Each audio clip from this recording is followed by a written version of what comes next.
So, one thing we have discussed on this channel in the past is the paradoxical backlash phenomenon that we are seeing. Of course, phenomenon is it comes from the Greek and it refers to anything shiny. In this case, well, Disney likes to create shiny things that create backlashes, but it's not just that they get a backlash from one side, it's that it happens from both sides. Mhm. Because where there is one backlash, then there will be a counter backlash, creating this wonderful paradox where Disney can't win with anybody. So for months, the marketing behind Little Mermaid was selectively used to slime audiences for whatever reason. And then we had the coverage of this movie where we maligned international audiences. By the way, they'll drop that now that the new Spider-Man movie is out and that narrative no longer works. But here's the issue for Disney. When they do that, they create this counter backlash. And here we have this out of CBR, comic book, what's this one called? Resources. CBR.com. The Little Mermaid slammed for pretending slavery didn't exist. And essentially, no, we won't subscribe. Essentially, what this does is the people are mad because they believe that the Little Mermaid whitewashed 1800s Caribbean culture. In other words, it glossed over that racism existed there. Now, I don't know what to make of this because the film to me is so inconsistent. I don't know where this was or what cultures these were. I have no idea. It's loosely, I suppose, British. And of course, the United Kingdom was largely in charge of eradicating slavery from the planet. But who cares anymore, right? Here's what they say. According to Deadline, Marcus Ryder, former chair of the Royal Television Society Diversity Committee charity, good Lord, what a title, compensating much, has called out the new movie for glossing over slavery. The story seemingly takes place in the Caribbean during the 18th century, when slavery was a common practice, but Little Mermaid only presents racial harmony. How dare they, Song of the South style. Setting the fantastical... Don't you love this? Don't you love that the exact same issue with Song of the South now rises to capture the Little Mermaid? In 10 years, they won't allow this to be seen. They'll put it in the vault. They'll have to destroy any attractions that come from it. You love it. Setting the fantastical story in this time and place is literally the equivalent of setting a love story between Jew and Gentile in Germany and ignoring the Jewish, that word, Marcus argued in a blog post. What a strange comparison. Jews and Gentiles were not at war, Marcus. It was a bad man with a very bad army after Jews. That is such a strange comparison. They want to have their cake. They want to eat it too. They want to use the racism card when it supports them. They don't want it when it creates backlash. They want to promote pride when it helps them.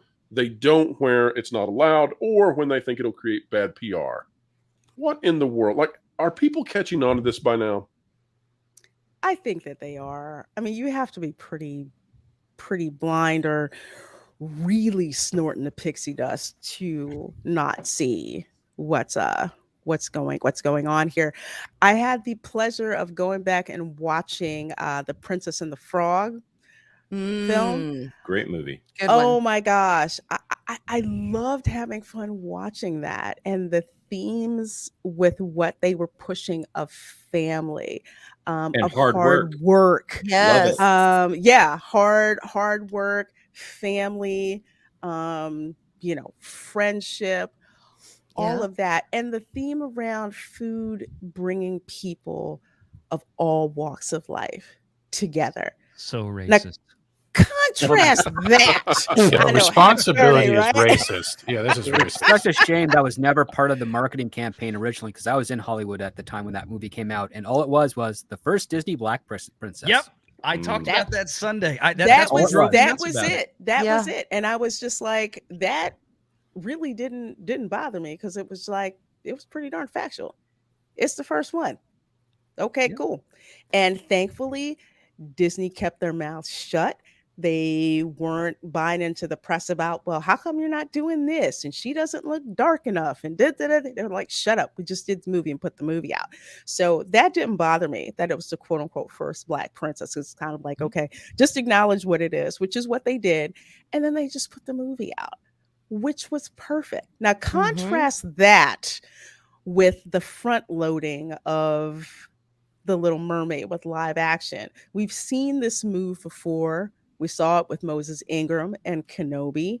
And it's not like the actress was just like, I'm just glad to be in this movie and I hope you like it with what we give you. No, it's pretty much, paraphrasing, pretty much you're racist if you don't watch it. If you don't want to see this movie with a black mermaid in it, you're a ist, you're a phobe, you're whatever. You've got people who do not want to objectively review this movie because they don't want to be deemed racist if they talk down about it, or they don't want to get kicked out of the Cupcake and Pixie Dust Club for not giving it a glowing rating. So that all goes to the soft bigotry of low expectations. You put this face, or we'll say a minority shield, on this movie, which is absolutely freaking lousy. Agreed. No. And I cannot believe that this Deadline article hits and says, oh, by the way, it wasn't woke enough. What are they going to do? They're going to have this Black Queen of the Caribbean have slaves? You know what? I put on Twitter, and I don't know what stream it was on, but I said, did I not bring this up? That having, quote unquote, Ariel be Black in the Caribbean, are we going to be talking about slavery in the Caribbean? Because yes, there were several Black and mulatto slave owners in the Caribbean, some who yours truly descends from. But you also had a free class as well, known as Creoles, who had money, who had property, but were still discriminated, against. Are we going into that territory with this movie? I didn't hear anything about it. And then this Deadline article comes out. I said, all right, here we go. Yep. Here we go.